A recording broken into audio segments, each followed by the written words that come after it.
Assalamualaikum warahmatullahi wabarakatuh.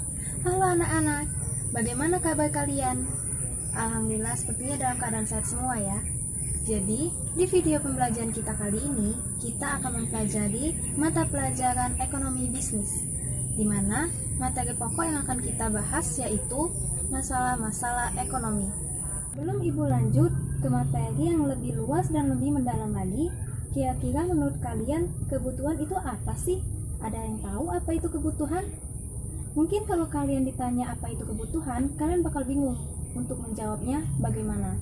Padahal kalian itu sebenarnya tahu kebutuhan itu yang kayak gimana dan yang seperti apa. Nah, jadi sebelum itu, mari kita bahas dulu apa itu definisi kebutuhan. Jadi, kebutuhan di sini dapat diartikan sebagai sesuatu yang dibutuhkan oleh manusia untuk mensejahterakan hidupnya.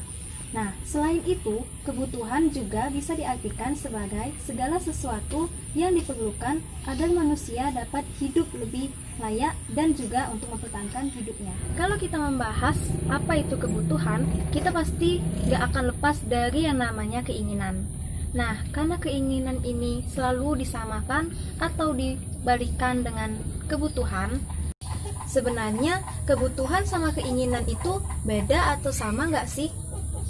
Nah, seperti yang sudah Ibu jelaskan tadi, kebutuhan adalah segala sesuatu yang dibutuhkan oleh manusia untuk mensejahterakan hidupnya, juga untuk mempertahankan hidupnya. Jadi, kalau kebutuhan tersebut tidak terpenuhi, otomatis manusia tersebut tidak bisa hidup dengan sejahtera atau tidak bisa mempertahankan hidupnya. Sekarang Ibu ingin bertanya, menurut kalian rumah itu termasuk ke dalam kebutuhan atau keinginan? Pastinya kebutuhan ya, karena tanpa adanya rumah atau tempat tinggal, manusia nggak akan bisa yang namanya hidup dengan layak ataupun mempertahankan hidupnya. Jadi, sebenarnya keinginan itu apa sih? Ayo, ada yang tahu nggak apa itu yang namanya keinginan? Keinginan adalah suatu tambahan atas kebutuhan yang diharapkan manusia dapat terpenuhi, sehingga manusia tersebut bisa merasa puas. Dan kalaupun keinginan tersebut tidak terpenuhi, maka tidak akan mengganggu yang namanya kesejahteraan hidup mereka. Ibu ingin bertanya lagi, kalau tadi rumah itu termasuk ke dalam kebutuhan, nah, jika manusia tersebut sudah membeli rumah, otomatis kebutuhan mereka sudah terpenuhi kan? Nah, kalau mereka ingin membeli yang namanya kulkas, lemari, ataupun perabotan rumah lainnya, apakah barang-barang tersebut termasuk ke dalam keinginan atau kebutuhan? Ayo, masuk ke bagian mana nih?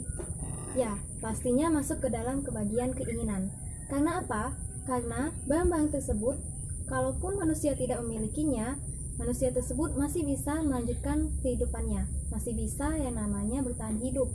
Dari pertanyaan-pertanyaan yang sudah Ibu berikan tadi, mungkin kalian sudah bisa yang namanya membedakan antara kebutuhan dengan keinginan.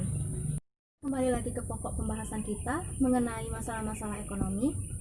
Nah, penyebab masalah ekonomi tersebut dikarenakan beragamnya kebutuhan dan keinginan manusia untuk memenuhi kebutuhan mereka. Tetapi alat pemuas kebutuhan tersebut jumlahnya terbatas. Keadaan benda pemuas yang terbatas inilah yang disebut dengan kelangkaan.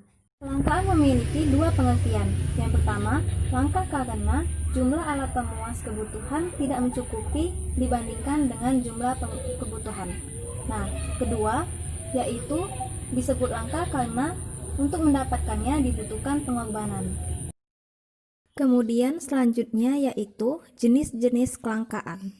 Kelangkaan yang pertama yaitu kelangkaan sumber daya alam. Kelangkaan sumber daya alam di sini dapat berupa sumber daya biotik yaitu hewan dan tumbuhan, ataupun sumber daya abiotik dapat berupa tanah, air, udara, maupun barang tambang. Kemudian jenis kelangkaan yang kedua yaitu kelangkaan sumber daya manusia. Kelangkaan sumber daya manusia dapat dibagi menjadi dua, yaitu secara kuantitas atau jumlah dan secara kualitas atau berpikir. Kemudian kelangkaan yang selanjutnya yaitu kelangkaan modal. Di sini sumber daya hasil buatan manusia yang dapat digunakan untuk mempermudah pelaksanaannya proses produksi. Kelangkaan modal bermuara pada kemauan dan kemampuan manusia sendiri. Lalu yang terakhir yaitu kelangkaan kewirausahaan, di mana faktor produksi yang tugas dan fungsinya mengelola dan menggabungkan faktor-faktor produksi yaitu alam, tenaga kerja, dan modal yang digunakan untuk menghasilkan barang dan jasa. Kelangkaan tersebut dapat disebabkan beberapa faktor, yaitu antara lain terbatasnya jumlah sumber daya dan alat pemuas kebutuhan yang disediakan oleh alam. Lalu yang kedua, keterbatasan kemampuan produksi atau mengelola sumber daya alam. Yang ketiga yaitu adanya eksploitasi manusia terhadap sumber daya alam yang mengakibatkan rusaknya lingkungan. Pertambahan jumlah penduduk yaitu meningkatnya jumlah penduduk yang tidak diimbangi dengan jumlah sumber daya alam yang tersedia. Kemudian letak geografis, dan yang terakhir yaitu bencana alam.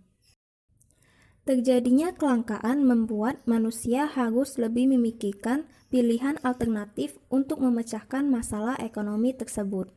Tujuannya yaitu agar sumber-sumber daya ekonomi yang tersedia digunakan secara efektif dan dapat mewujudkan kepuasan yang maksimal.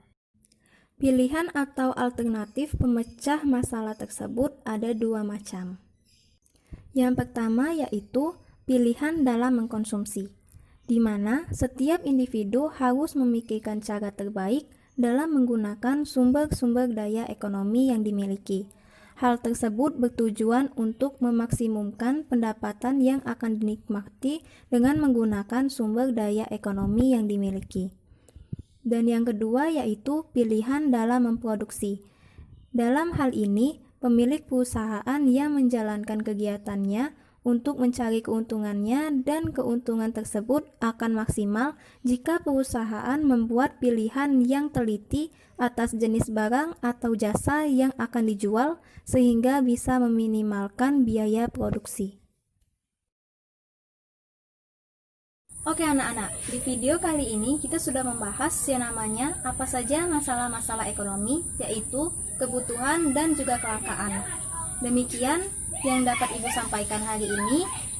Semoga kalian bisa memahami apa yang sudah Ibu jelaskan. Terima kasih. Wassalamualaikum warahmatullahi wabarakatuh.